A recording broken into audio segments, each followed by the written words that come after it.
दोस्तों, नमस्ते, good evening, सत श्री अकाल, आदाब। कैसे हैं आप सब लोग? अभी हाल ही में आप लोगों ने देखा कि मशहूर और मारूफ प्रसिद्ध प्लेबैक सिंगर, पार्श्व गायक अरिजीत सिंह जी ने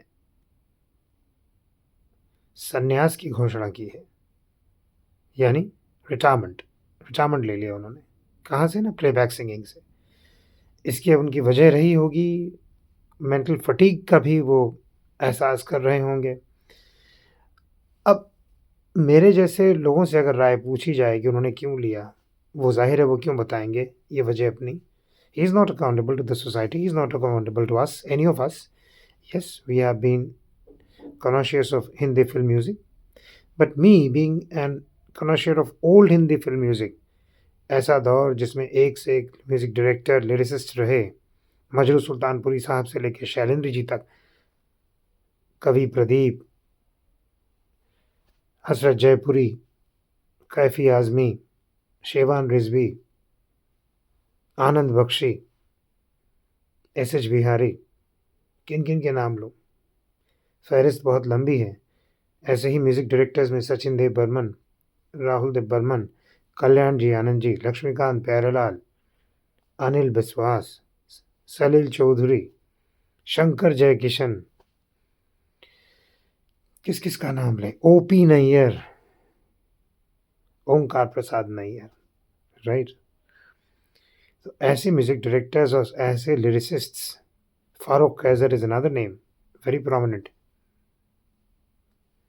फिर कमाल अमरोही साहब ने भी कुछ गाने लिखे हैं, सावन कुमाटा, उषा खन्ना जी,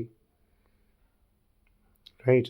तो ऐसे लोग, जो एक पूरा दौर रहा है 1950, 60 और 70 के दशक का, और 80 के दशक तक भी, ऐसे दौर में जो गाने बने हैं, Rajendra Krishan, another prolific writer, right? Raja Mehdi Ali Khan. तो ऐसे लिरिक राइटर्स, ऐसे पोएट्स, ऐसे म्यूजिक डायरेक्टर्स, मदन मोहन जी, कैसे भूल सकते हैं हम लोग? तो ये जो खजाना है, इस खजाने में एक से एक रोमांटिक गाने, light classical, semi classical, musical सब बनी हैं। तो उसके मुकाबले आज के दौर के गानों में रोमांस तो है ही नहीं। हाँ, ये मेरी व्यक्तिगत राय है, मैं कहता हूँ। तो अरिजीत सिंह बहुत अच्छे गायक हैं, पर कहीं न कहीं उनको ये महसूस हुआ होगा कि वो बात नहीं रही लेखन में, और जब लेखन में वो बात नहीं रही तो वो जज़्बात आएँगे कहाँ से? भले ही काफ़िया में लाते रहे हों ये लोग। So it is really understandable why he's taking retirement from playback singing. Obviously, he's not finding it enjoyable. उन्हें बोरियत हो रही है। रोमांटिक गानों में वो फ़ील कहाँ है? नहीं है भाई, नहीं है। ये आपको यकीन नहीं आ रहा? तो ज़रा वो गाने सुनिएगा जिनका ज़िक्र मैंने अभी किया, 1950, 60, 70 और 80 के दशक के गाने। जिन म्यूज़िक डायरेक्टर्स और लिरिसिस्ट के नाम मैंने लिए हैं, उन गानों को सुनिए, आपको मेरी बात पर यकीन आ जाएगा। ठीक है? I can understand why he is leaving the game. मैं ये नहीं कहता कि आज जावेद अख्तर साहब और गुलज़ार साहब तो हैं, इरशाद कामिल भी हैं, प्रसून जोशी भी हैं, बट दौर बदल गया है। अब आज की फ़िल्मों में वो म्यूज़िक नहीं रहा। क्यों? क्योंकि वो सिचुएशंस ही नहीं होती, उन सिचुएशनल ट्रैक्स ही नहीं बनते, है ना?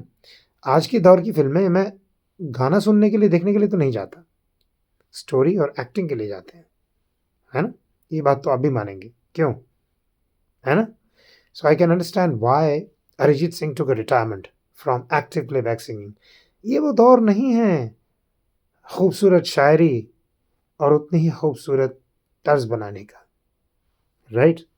शुक्रिया।